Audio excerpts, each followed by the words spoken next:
De hoy pues me tocó quimioterapia y nuevas moléculas en gliomas. Y vamos a empezar. En los objetivos pues o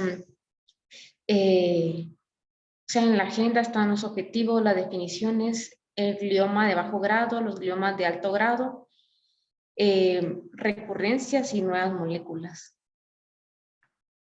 Entonces, en los objetivos pues comprender terminología de uso común, definir cuál es el mejor abordaje para cada glioma y conocer las nuevas moléculas. Bueno, entonces, entre las definiciones tenemos, la verdad es que reconozco que esta clase fue como bastante difícil para mí y pues inicié desde un principio, entonces cuando hablamos de gliomas nos tenemos que ir a la histología donde viene de la palabra glia, del griego que significa pegamento. Entonces, pues esta glía está compuesta por lo que son los astrocitos, que pueden ser protoplasmáticos, que tienen bastantes prolongaciones, o los astrocitos fibrosos, y estos pues vienen y abrazan con los podocitos, los que son los vasos. Tenemos los oligodendrocitos de oligo, que es poco, entonces, porque tienen muy pocas pues extensiones, no como el astrocito que viene de astro, de estrella. Tenemos lo que es la microglía, que esta pues viene de otro origen fetal. Aquí de este es donde se originan lo que son los tumores neuroectodérmicos, y el epéndimo, que esto es lo que recubre pues el cerebro. Entonces, aquí tenemos lo que son los astrocitos y los oligodendrocitos. Entonces, el porqué de ponerlo es pues ir desde un principio explicando el porqué, ya que cuando hablamos de gliomas hablamos principalmente de astrocitomas o de oligodendrogliomas, o ya sea una mezcla de ambos. Entonces, pues esta clase trata de lo que son los gliomas de bajo y alto grado. Entonces, en los gliomas de bajo grado tenemos los gliomas de grado 2. ¿Por qué no ponemos los pilocíticos, los astrocitomas pilocíticos?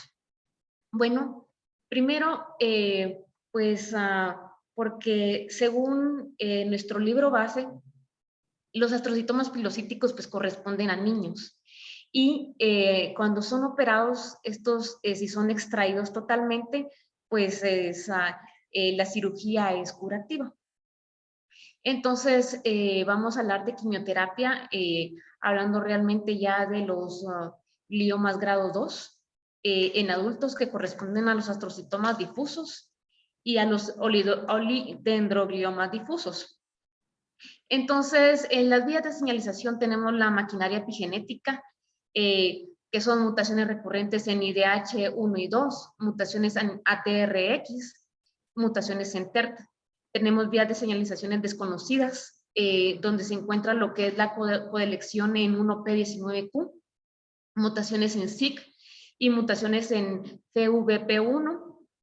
Y por último, tenemos la vía de señalización de TP53, donde hay una alteración del TP53. Ahora, en los gliomas grado 3 y 4, entonces los astrocitomas anaplásicos corresponden a lo que es los grado 3, y los glioblastomas corresponden a los que son los grados 4. Entonces, en las vías de señalización, pues tenemos las vías de MAP quinasa, en alteración de NF1, BRAF, FFR, y tenemos aquí, me equivoqué, la de GFR ya pues corresponde a la tirosina quinasa. Tenemos también en PDGFRA, FGRF3, tenemos las vías de PI3K, y tenemos la de maquinaria epigenética, que es sumamente importante, conteniendo lo que es la mutación de ATRX, mutación IDH1 recurrente, y la metilación del promotor de MGMT. Bueno, entonces, ¿por qué empiezo hablando de esto? Porque son importantes. Porque hablando desde un principio de esto, pues vamos a comprender un poquito mejor lo demás. Entonces, cuando tenemos mutaciones en IDH 1 y 2, bueno, entonces tenemos aquí que lo que pasa es que las mutaciones hacen que haya una disminución de la función catalítica de la isocitrato deshidrogenasa. Entonces, viene la isocitrato deshidrogenasa y lo que hace es carboxilar la alfa-ketoglutarato. Pero cuando hay una mutación en las IDH recurrentes, entonces esta no trabaja adecuadamente y la alfa-ketoglutarato se convierte en un oncometabolito que es el 2-hidroxiglutarato, que hace lo que es un gliomagénesis. Entonces, esto es la mutación en IDH 1 y 2. La verdad es que las mutaciones de IDH 1 y 2, pues como lo vamos a ver más adelante, corresponden a un mejor pronóstico. Y aquí en esta otra imagen tenemos lo que es la codelección de 1p19q. Bueno, entonces aquí tenemos dos cromosomas, tenemos que estos son heterocigotos y aquí lo que pasa es que hay una translocación centromérica de lo que es el 1, este es el 1, esta es la porción P y esta es la porción Q, y entonces hay una translocación y lo que pasa es que se pierde lo que es el 1P y se pierde lo que es el 19Q. Entonces, por eso se llama codelección, porque podría haber, o sea, los tumores pueden dividirse en mutado en IDH, mutado o no mutado, que los no mutados serían los wild type, y aparte de esto se clasificarían como si es mutado en IDH, con codelección en 1p19q, o podría ser IDH wild type con codelección de 1p19q. Entonces, bueno, ¿y por qué? Pues también lo que es la codelección 1p19q también nos va a mostrar un buen pronóstico. Entonces, a veces uno se pregunta, ¿por qué una codelección o una mutación me va a provocar a mí que el paciente pues tenga un mejor pronóstico? Entonces, la situación es que los pacientes que tienen mutaciones en IDH, que son aproximadamente el 70%, tienen, aparte de la mutación en IDH, pueden tener ya sea mutación, esta codelección en 1p19q, o pueden tener lo que es una mutación en TP53. Entonces, y son mutuamente excluyentes. Entonces, esa es la razón por la cual es mucho mejor tener una mutación en 1p19q que tener una mutación en TP53. Bueno, y aquí pues así rapidito, pues la forma en la que podemos conocer si tiene una codelección en 1p19q, pues es por medio de FISH. Pues lamentablemente esto no lo tenemos aquí, pero lo que hace es, aquí podemos ver una célula normal donde se ve los fragmentos de ADN, pues el control, y en el rojo pues es el fragmento de ADN que se pierde en esta codelección aquí, y entonces aquí vemos, disculpen, aquí podemos ver células donde solo se observan los puntitos verdes que evidencian que hay una delección del 1P. Entonces podemos tener codelecciones donde faltan los dos, o delecciones puntuales, que nos falta ya sea solo el 1P o el 19Q. Y por último, entre las definiciones, pues les deseaba hablar sobre la epigenética, que es sumamente importante. Pues aquí nos damos cuenta cómo realmente pues la epigenética está en todo. Y aquí lo que pasa es que lo mejor, o sea, lo mejor pronósticamente es que haya una metilación en el promotor MGMT. Bueno, entonces, para explicárselos a grandes rasgos, vamos a ver esta de aquí, donde tenemos este promotor MGMT.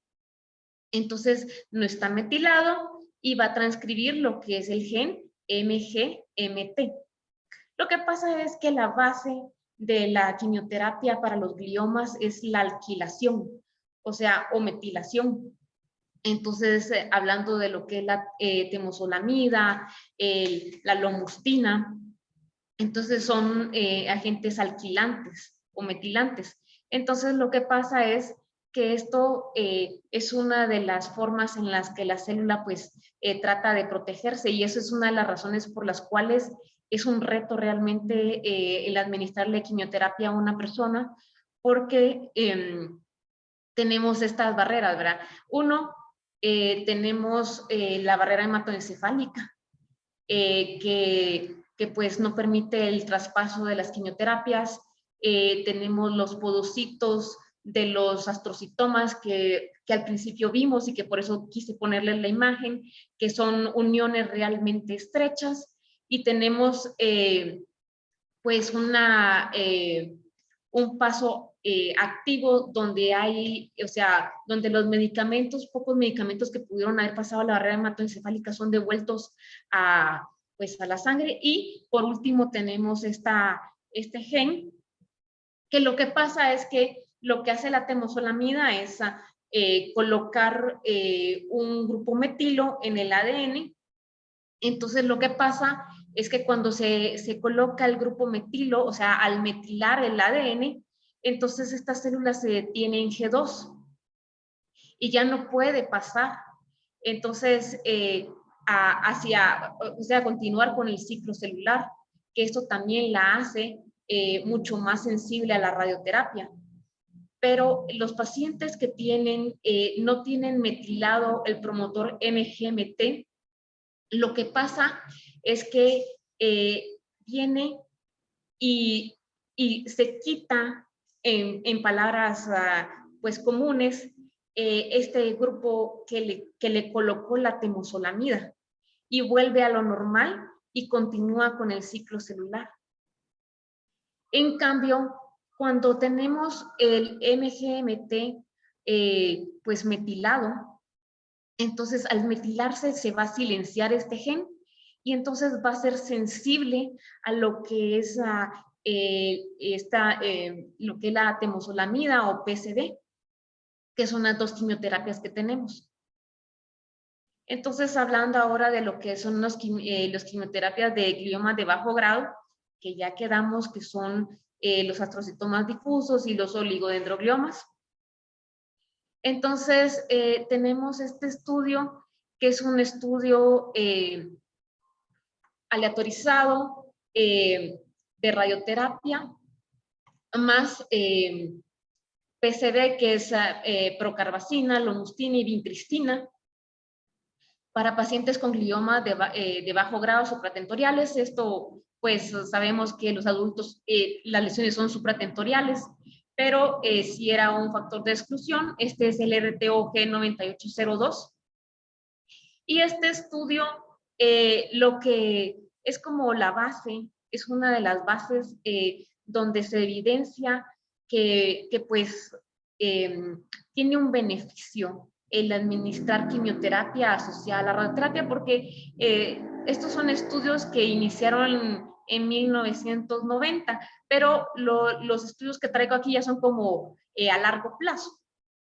O sea, sí son basados en estos primeros, que es el RTG 9802, pero ya son vistos a largo plazo, porque al principio, a veces cuando uno mira un estudio y son como los primeros pues las primeras evidencias a veces no son significativos, pero ya cuando uno los ve a largo plazo, pues sí son significativos, ¿verdad?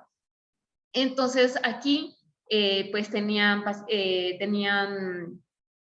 pacientes, eran 251 pacientes con gliomas de bajo grado, y en estos momentos aquí no, o sea, aproximadamente como en el 2008 empezaron a hablar de la IDH y de las codelecciones, entonces ahorita no, pues no hablan de nada de eso, ¿verdad?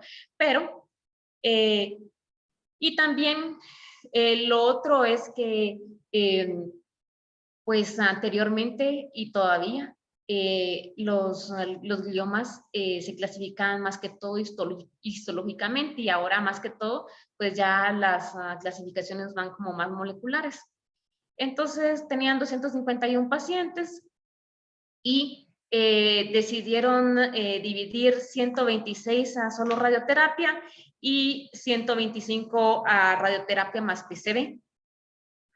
Entonces, bueno, esto es como bien interesante porque yo siempre me impresiono de la forma en la que siempre tratan de encontrarle como un beneficio a las cosas.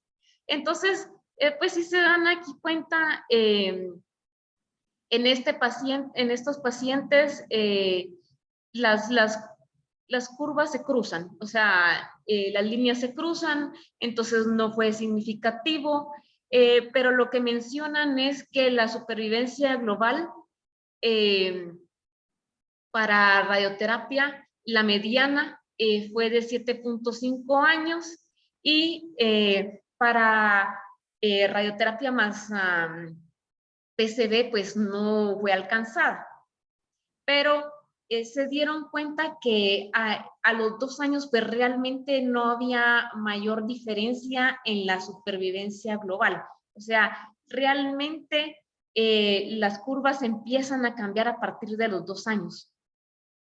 Entonces vienen y muy inteligentemente dice que se murieron como un 16% de la población.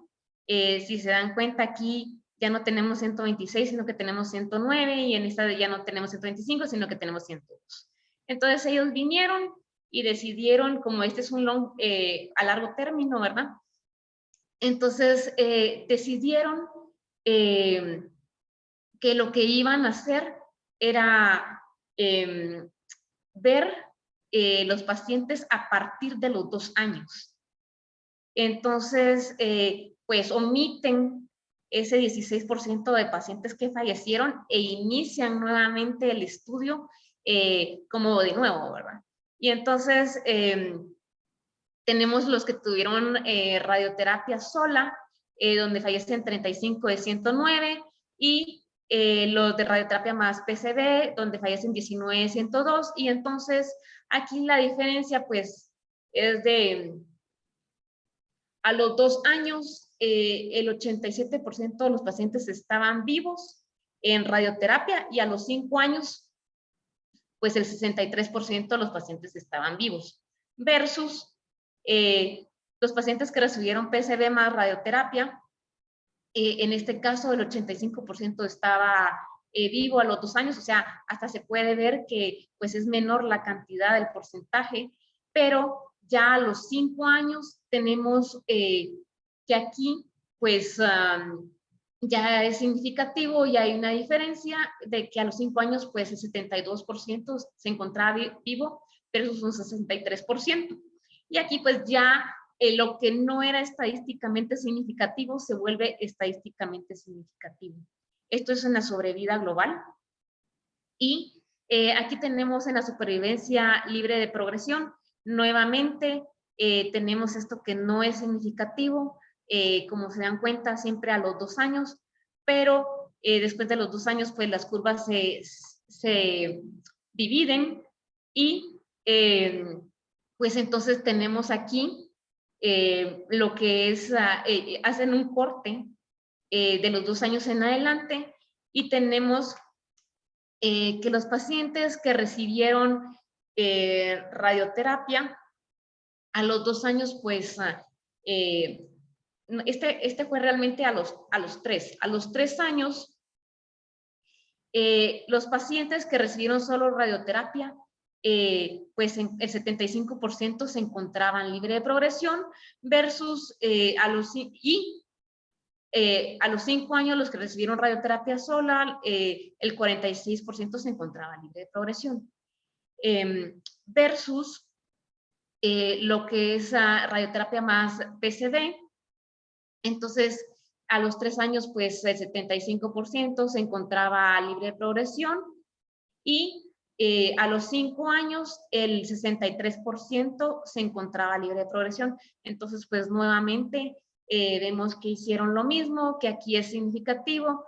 Tenemos una P significativa de 0.01 y entonces, ¿y cómo ellos explican esto?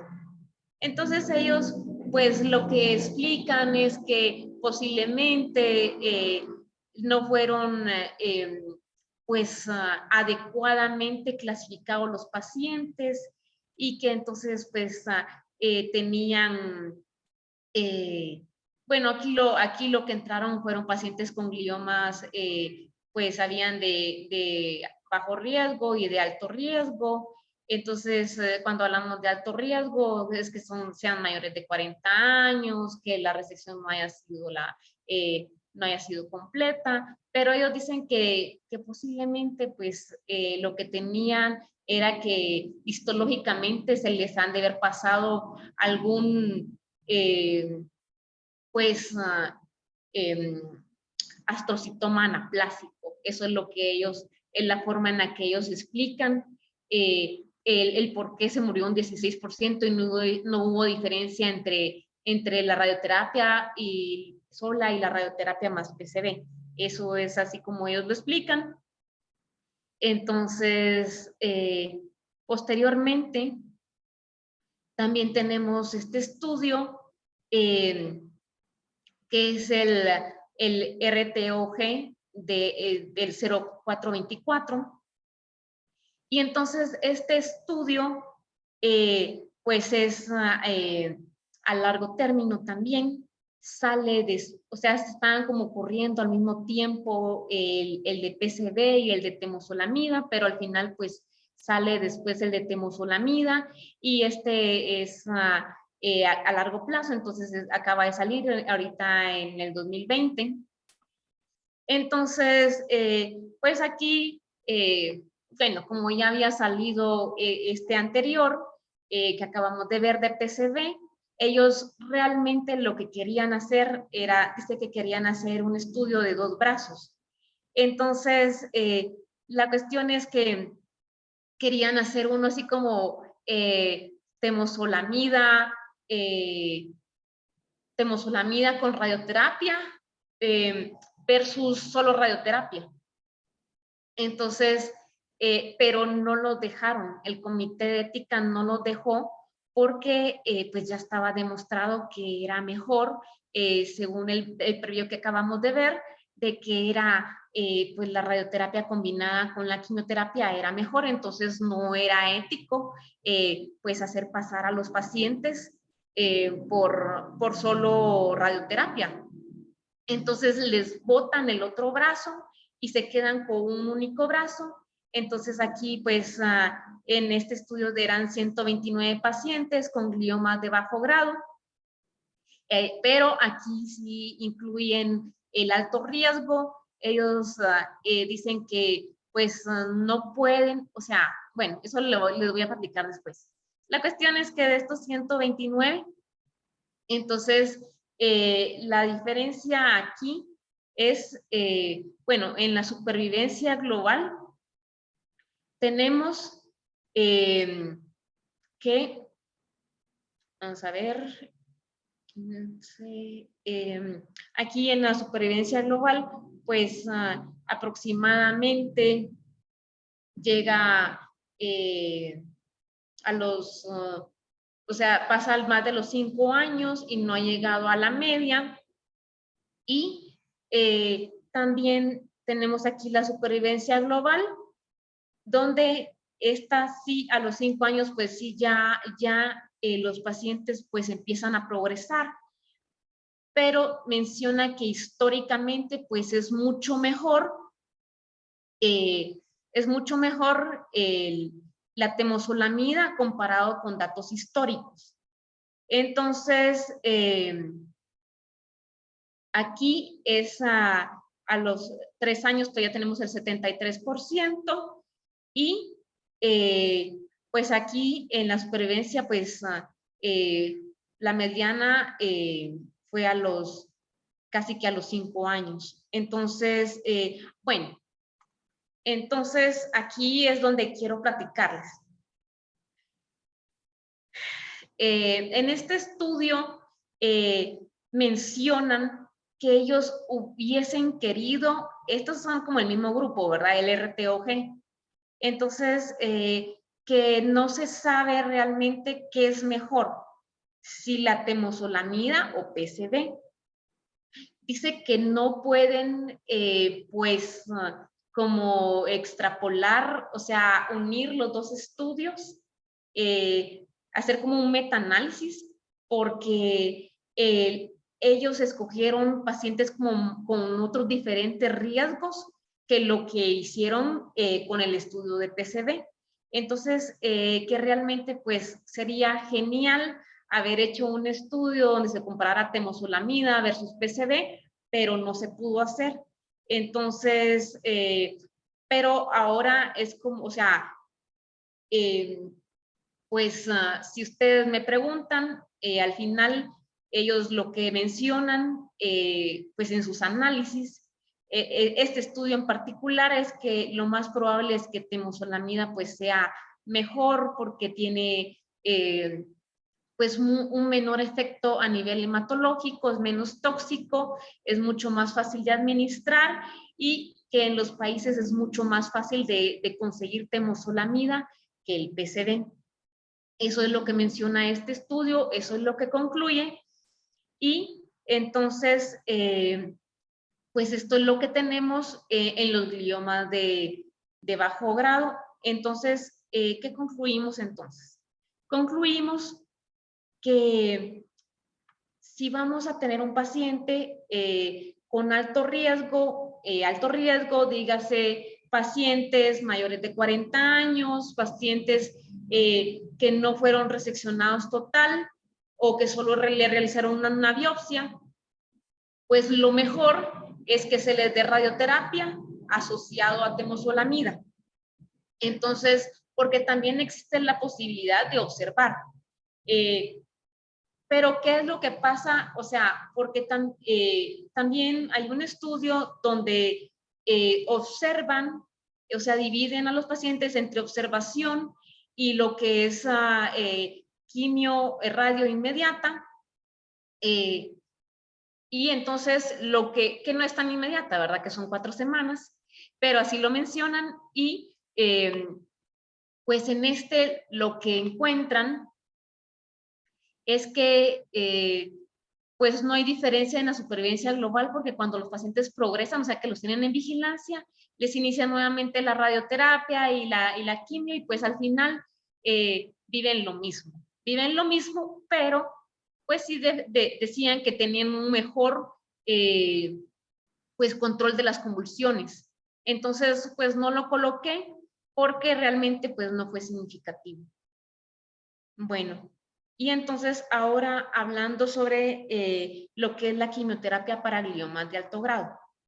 Entonces tenemos aquí lo que son los anaplásicos y los GBM, glioblastomas multiformes. Y entonces tenemos aquí pues este estudio de oligodendrogliomas anaplásicos de reciente diagnóstico donde utilizan PCB y es pues nuevamente es el 26951 del grupo europeo, pero a largo plazo. Entonces, ¿por qué? Pues nuevamente, si se dan cuenta aquí, pues lo que pasaba es que al principio lo que pasa es que esto pues se cruzan las curvas. Entonces tenemos lo que es la radioterapia y radioterapia versus PCD. Entonces, en estas, pues no es significativo lo que es, no es significativo, no hay una diferencia realmente entre dar lo que es, a pesar de que esta curva se mira como, o sea, la RT más PCD, se observa como que sí viven, tienen un mayor porcentaje en lo que es la supervivencia global. Y aquí tenemos lo que es la supervivencia libre de progresión. Sí, es cierto, tienen P's aquí significativas de 0.18 y de una P aquí de 0.03, pero cuando miramos los hazard ratio, pues estos hazard ratio lo que pasaba es que pues pasaba con los índices de confianza pasaban a más de 1. Entonces realmente pues no los tomaban como significativos, pero aquí quiero mostrarles, entonces, pues que decidieron hacer como la diferencia en los pacientes ya con codelecciones. Entonces, en estos, pues tenemos aquí los pacientes en lo que es la A, que son pacientes que tienen la codelección 1P19Q y en la B tenemos los pacientes que también que son sin la delección, pues sin la codelección. Entonces, como podemos observar acá, esta es la supervivencia global y pues para los pacientes que tienen la codelección 1P19Q, pues realmente tenemos una P que es mayor a 0.05 y entonces que no es significativa. Y en esta, que es el grupo donde no hay codelección 1P19Q, pues tampoco fue significativo. Entonces, ¿cómo se explica esto? ¿Cómo lo explicamos? ¿Cómo lo entendemos? Entonces, bueno, los pacientes que tienen la codelección, pues realmente no hay diferencia entre que se les dé radio o radio más PCV, porque realmente ellos tienen buen pronóstico. Entonces, pues les va a ir muy bien cuando o sea, ustedes pueden ver el cambio en la curva. O sea, esto es más lo que quieren ellos evidenciar, que la codelección 1P19Q es tanto pronóstica como predictiva. Entonces, este estudio lo que evidenció es que solo el tener la codelección pues va a cambiar el pronóstico del paciente. Aunque como ustedes lo pueden ver, pues no es significativamente estadístico, o sea, no hubieron cambios o sea, en lo que fue la supervivencia global, en los que fueron con codelección, con la codelección. Y aquí, pues, tenemos otra vez, tenemos la supervivencia global, que no hay diferencia, y estos son sin la delección. Tenemos una P no significativa, pero lo que sí definen es que sí hay una diferencia en lo que es la supervivencia libre de progresión. Entonces, aquí otra vez vemos lo que son la gráfica, donde se observa pues que tienen un mejor pronóstico. Esta sí es significativa. La radio y la radio con PCB, o sea, sí es estadísticamente significativo. Y nuevamente volvemos a ver que los pacientes que pues no tienen la codelección, pues les va a ir peor. pero aún así, pues es estadísticamente significativo. Entonces, ¿cómo va? Y ahora, ¿cómo se explica esto? Entonces, la cuestión es que, pues los pacientes que tienen la codelección, pues les va a ir mucho mejor con la quimio, porque no tienen, o sea, está silenciado ese gen que es el que quita la metilación en el residuo 6. Entonces les va a ir mejor y también les va mejor aunque solo les den radio. Y estos pacientes, pues sí, les va mejor si les dan radio con PCD, aunque no igual que estos, pero pues sí tienen cierto beneficio. Aquí la explicación que ellos daban, o sea, ¿cómo vamos a explicar a alguien que no tiene la codelección? Bueno, y es que esta codelección está sumamente asociada a la metilación del promotor. Entonces, pues ellos lo que mencionan es que es más importante, lo más importante es pues saber las codelecciones y que probablemente como se hacen por FISH, a veces no están bien clasificados a pesar de que se hagan por FISH. Entonces, ¿y cómo concluimos este estudio? Pues la forma de concluirlo es que lo más importante para usted saber el pronóstico de su paciente es saber si es IDH mutado, y si es IDH mutado o no, es saber si pues tiene la codelección 1P19Q, porque esto va a ser pronóstico. Y pues también obviamente saber si tiene la metilación.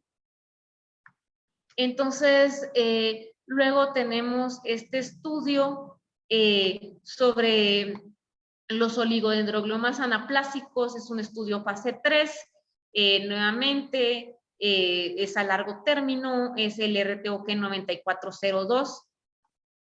Entonces, en este estudio tenemos, solo me quedé sin... tenemos nuevamente lo que es radioterapia más PCD, pero a diferencia, pues lo que tiene es que trató más con lo que son los oligodendrogliomas. Y tenemos aquí la PCB, que es la quimioterapia más la radioterapia, y luego tenemos aquí lo que es la radioterapia. Entonces, en este estudio pues, se evidenció que no hay mayor diferencia entre dar la radioterapia y la radioterapia combinada con PCD. Pero esta es de la supervivencia global. Aquí sí diferencian lo que es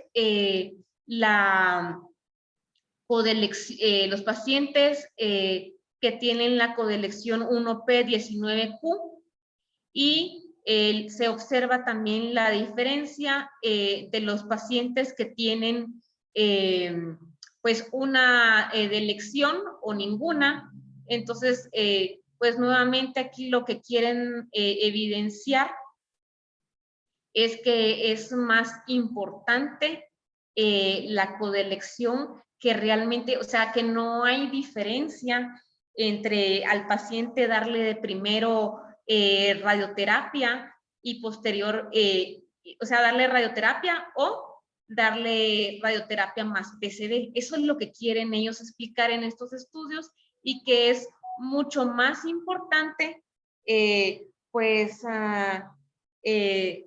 la codelección que pues lo demás. Entonces, otra de las cosas que se estaban realizando en este estudio es, o sea, y la diferencia que tiene este estudio con el previo, porque uno dirá, chica, ¿por qué estos estudios son como tan tan iguales, es que aquí lo que hacían es que le daban la quimio de primero.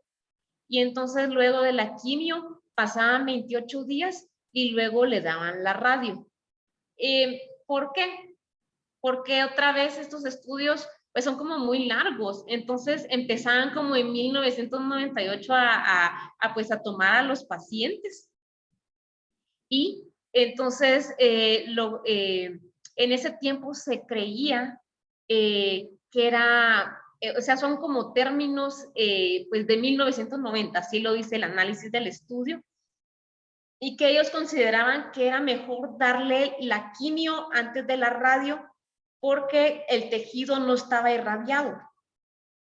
Entonces, que el darle la quimio al paciente, eso iba a hacer que como no estaba irradiado, no había tanta fibrosis y que la circulación y el medicamento pues iba a llegar mucho mejor a lo que es pues el tumor, ¿verdad?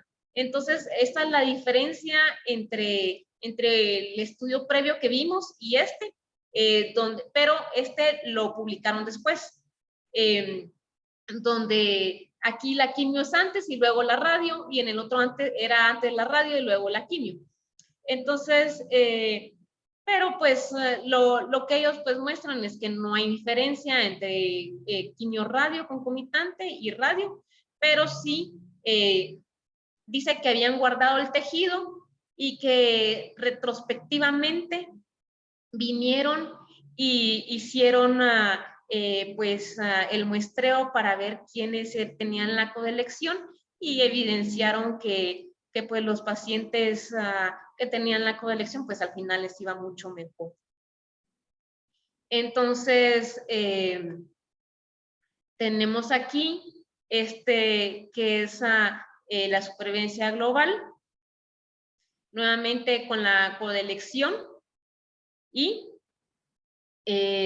tenemos aquí también otra de las cosas que pues ellos mencionaban es que les va mucho mejor a los que tienen oligodendrogliomas, o sea, a los que son oligodendrogliomas anaplásicos, versus los que tienen componente o sea, que son una mezcla de oligo con astrocitoma.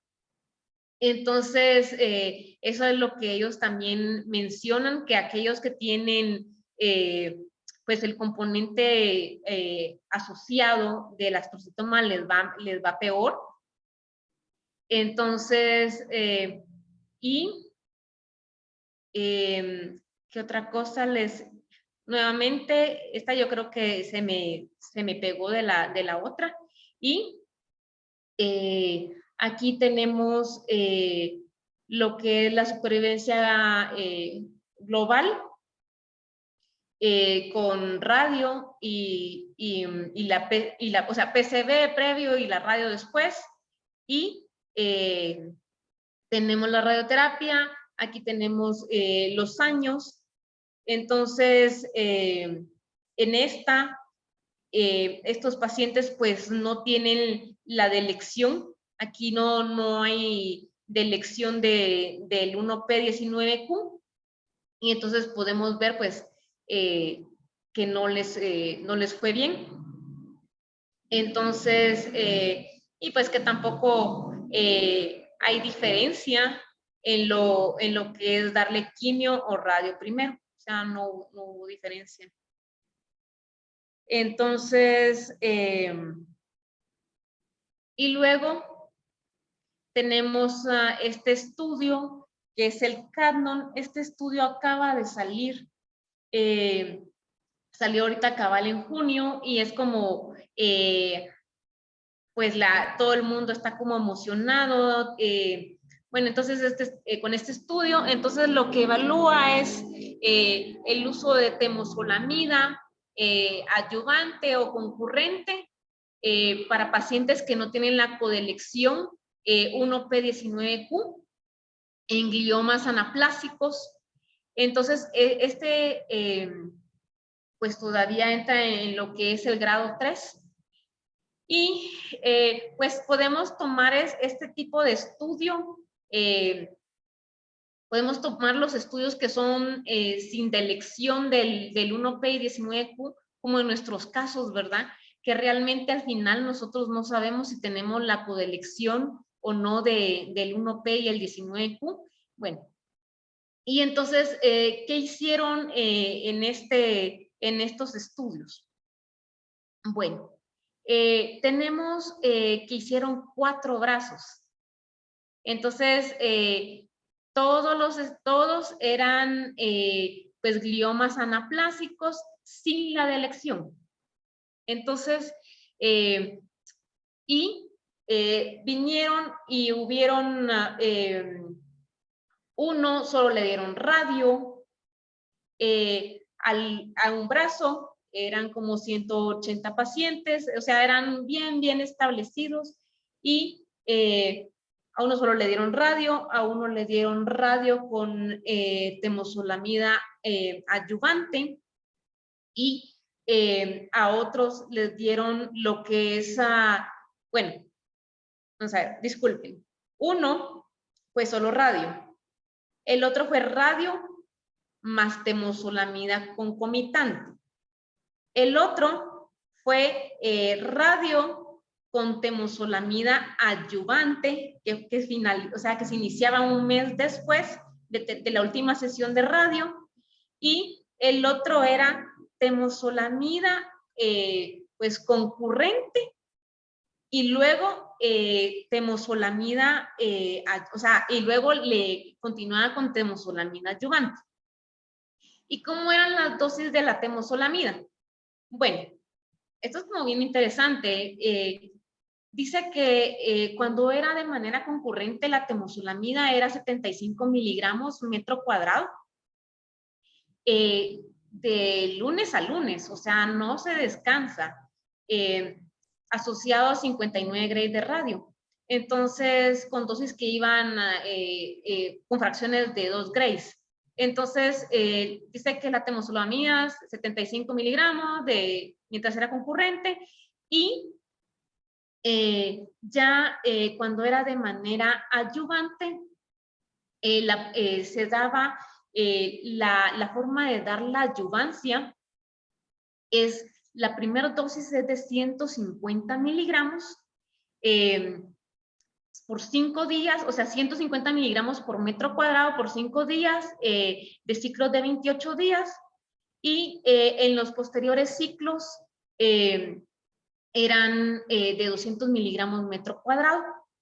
Entonces, esto por un año, fueron 12 meses, y lo otro que les quería comentar es que sí les hacían pues de manera semanal, cuando estaban en la radio, miraban tanto hematología para ver que no hubiera trombocitopenias, neutropenias, y también evaluaban químicas para ver que no hubieran elevación de las transaminasas. Bueno, y entonces, ¿en qué concluye pues este estudio? Bueno, entonces en este estudio lo que evidenciaron es que no encontraron ninguna diferencia, como lo podemos ver aquí en la gráfica A, que no hubo diferencia entre dar la radio pues de manera concurrente con temozolomida versus dar la radio con temozolomida concurrente. Pero aquí está el pero. Sí hay diferencia de dar la temozolomida de manera adyuvante después de la radio. Y pues tiene como un poquito de lógica. ¿Por qué? Pues porque estamos utilizando, o sea, aquí la temozolomida concurrente, pues sí está descrito que pues la temozolomida, pues sí, supuestamente sí sensibiliza más a la célula, porque lo que pasa es que como alquila lo que es el ADN, y también están los radicales libres, entonces hay una doble fractura de las cadenas del ADN, Entonces, esa es la forma en la que supuestamente, o sea, por la cual la temozolomida concurrente debería funcionar. Pero aquí funciona la temozolomida de manera adyuvante. Yo lo considero que es por el hecho de que la recibe por un año. A diferencia de en este caso, que dice que lo más que la recibían era 49 días y que eran aproximadamente, si mucho, como de 25 a 30 fracciones. Entonces, pues esa es la diferencia, pero aquí tenemos que hubo una disminución del riesgo del 33% y tenemos una P significativa menor a 0.01. Entonces, tenemos aquí 376 pacientes y aquí tenemos 374.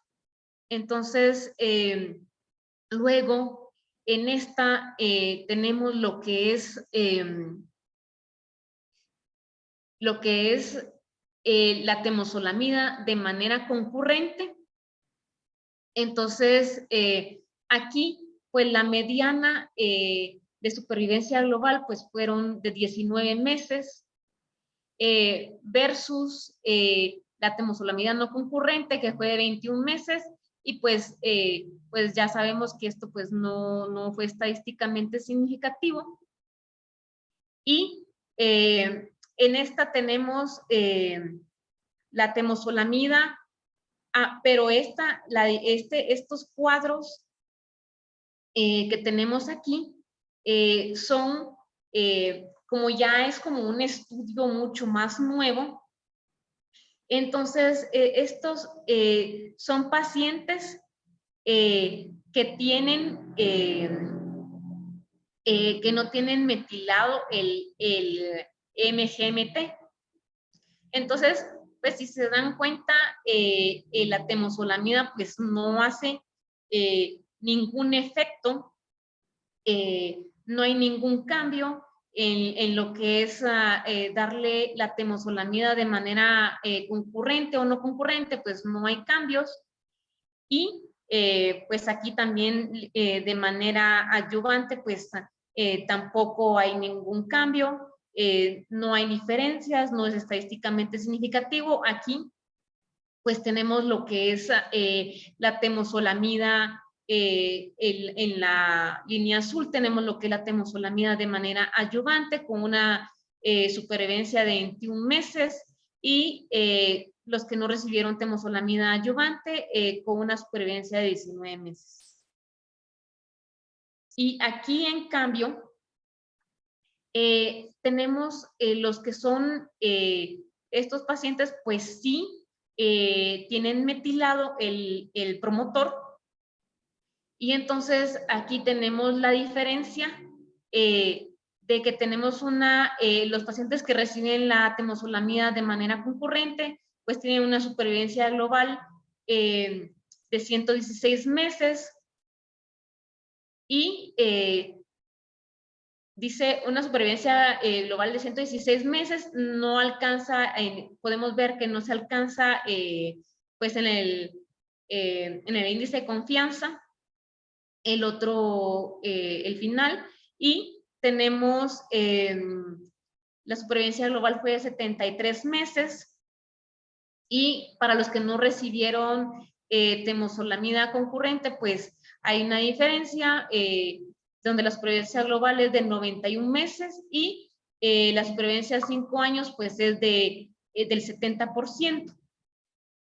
Pues nuevamente pues no hay diferencias, pero sí podemos ver cómo cambia drásticamente pues la supervivencia global entre tener un paciente que no es, o sea, no está metilado el promotor y cuando está metilado el promotor.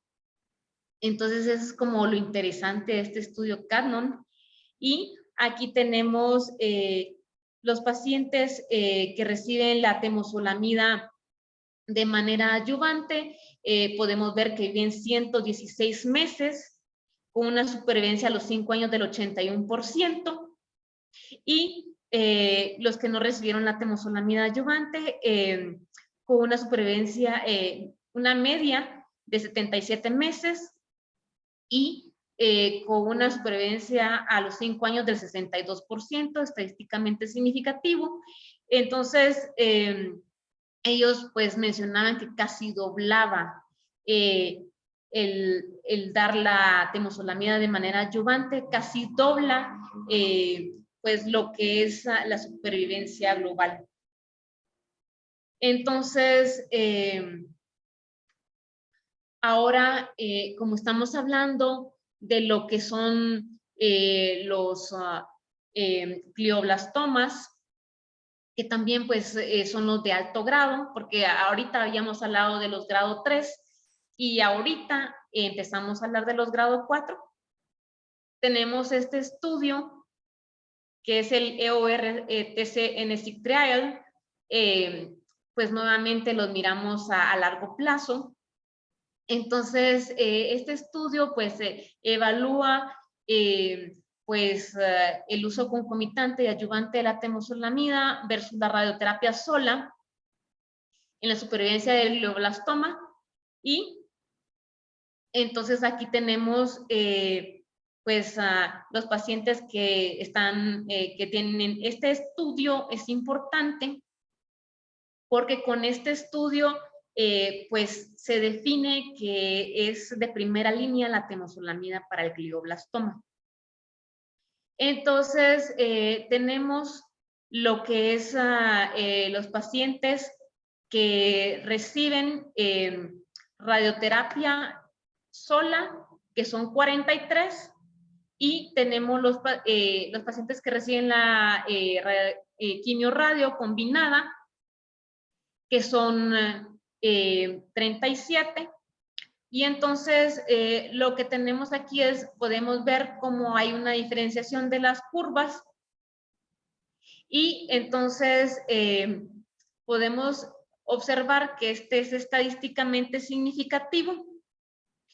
Y también pues aquí observamos en este lo que es también la supervivencia. Pero aquí la diferencia de estos dos es, quiero mostrarles, es en esta tablita que tengo aquí abajo.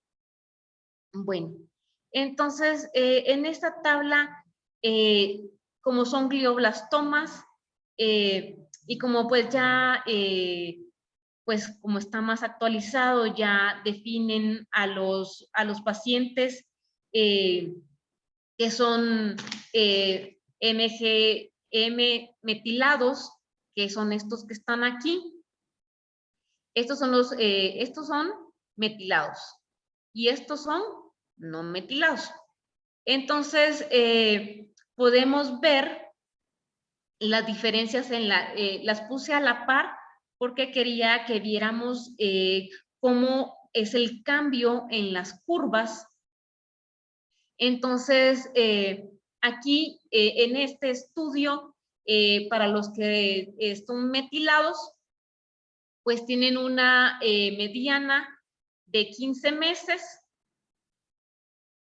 Para los que solo recibieron radioterapia, versus 23 meses para los que son metilados. ¿Por qué? Pues porque recibieron temozolomida y es un agente alquilante, y pues los que son metilados tienen un mejor efecto los alquilantes en ellos. Y para los 2 años, los pacientes que estaban metilados, los que recibieron radioterapia sola, solo el 23% se encontraban vivos versus un 48%, y así, y también tenemos aquí, van pues por los años. Quiero mostrarles esto, porque aquí es donde yo personalmente me di cuenta pues el mal pronóstico que tienen los pacientes con un glioblastoma, porque a pesar de que son metilados, pues solo el 5% de los pacientes va a estar vivo a los 5 años, y los que recibieron, aún recibiendo la terapia combinada con temozolomida, solo el 13% de los pacientes va a estar vivo. Bueno, ahora con los que no son metilados. Entonces, como se pueden dar cuenta, pues no hay diferencia en lo que es pues darle radioterapia o darle tratamiento combinado. Y tenemos aquí pues los 54 pacientes viven, la mediana, los pacientes que reciben radioterapia sola viven 11.8 meses versus los combinados con 12.6 meses. A los 2 años, pues los que solo recibieron radioterapia vivieron el 1.8% se encontraba vivo a los 2 años, y el 14% pues se encontraba vivo a los 2 años. Pero veamos aquí cómo es que a los 3, 4 y 5 años ya no tenemos ningún paciente. O sea, los pacientes que tienen glioblastomas multiformes, la historia natural es que si solo reciben radioterapia, pues el 100% de los pacientes va a fallecer a los 2 años. O sea, eso es como lo que vive un paciente con un glioblastoma.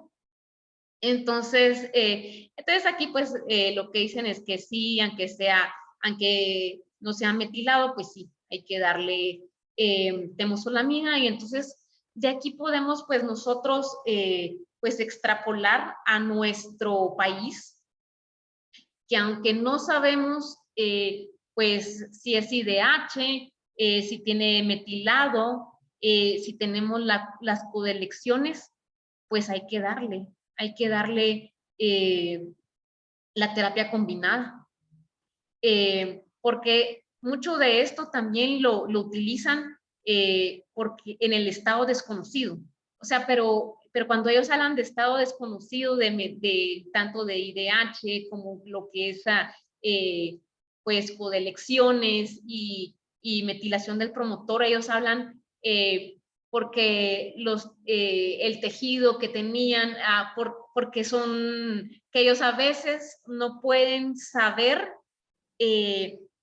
pues el estado molecular del paciente porque son biopsias estereotácticas, y por eso no tienen suficiente muestra para ellos saber si realmente el paciente qué tipo molecular es. No como en nuestro caso, que es porque no tenemos pues la forma de conocerlo. Pero pues esto nos sirve pues para tomarnos y hacernos una idea que pues lo que tenemos que hacer es dar terapia combinada. Entonces, ahora pues tenemos también lo que es el uso de bevacizumab más radioterapia, más temozolomida para el glioblastoma recién diagnosticado. Entonces, aquí lo que hacían es que, pues aquí sí era como muy importante que el paciente, pues sí hubiese sanado las heridas, o sea, como para exclusión, ¿verdad? Pacientes mayores de 18, hablan mucho de que los pacientes pues que tengan un ECOG menor de 2, y en este caso que fueran menores de 50, porque en todos los demás hablan de pacientes que sean nada más menores de 70.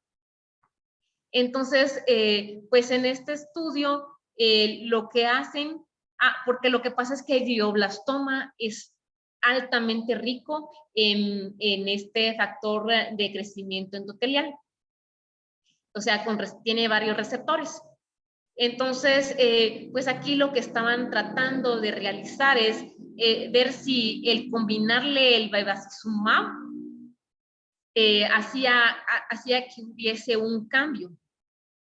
Entonces, pues sí encontraron que había un cambio solamente en la supervivencia libre de progresión. Entonces, tenemos aquí que sí, pues sí se separan las curvas con un hazard ratio de 0.64, con una P significativa de menor a 0.01, pero es como bien interesante porque primero ponen así como lo llamativo, ahora sí se logró una supervivencia libre de progresión, pero no hubo un cambio en la supervivencia global. No hay cambios entre utilizar bevacizumab y placebo. Al final los pacientes pues viven lo mismo y pues ellos, o sea, al final en las conclusiones pues no hay una indicación como tal de utilizar bevacizumab.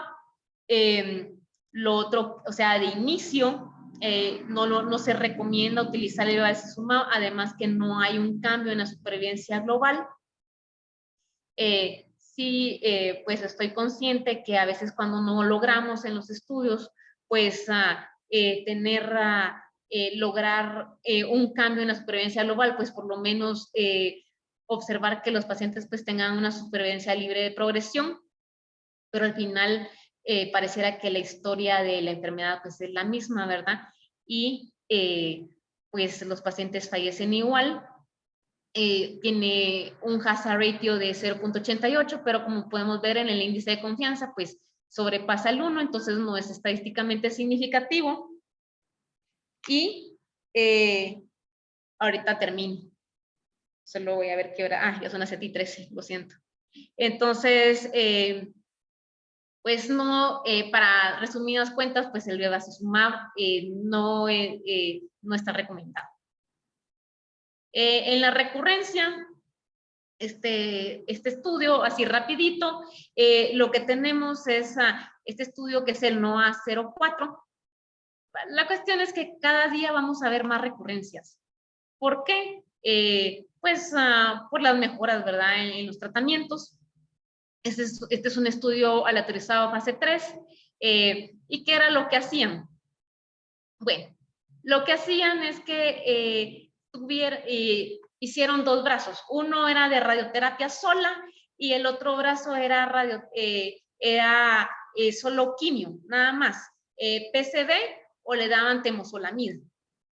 Entonces, después que los pacientes progresaban, porque fijo iban a progresar, venían y cambiaban a los que les habían dado temozolomida o PCD, los pasaban al brazo de radioterapia, hacían un como crossover, y a los que le daban radioterapia los pasaban a darles PCD o temozolomida. O sea, si nosotros nos preguntáramos, ¿verdad? ¿Qué vamos a hacer?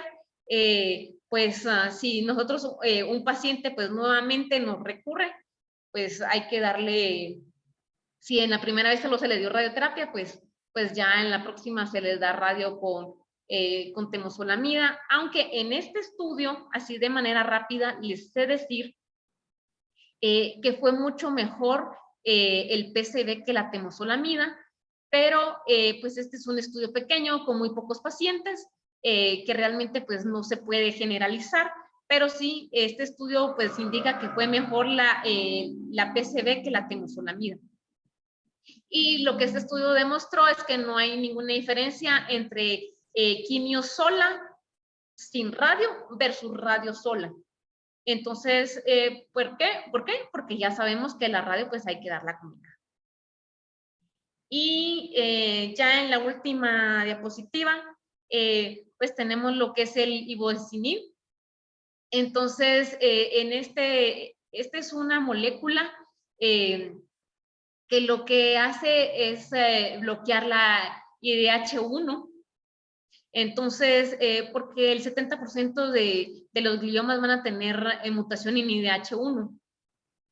Entonces, pues aquí, de manera rápida, dice que estos ya son pacientes que que pues recurrieron.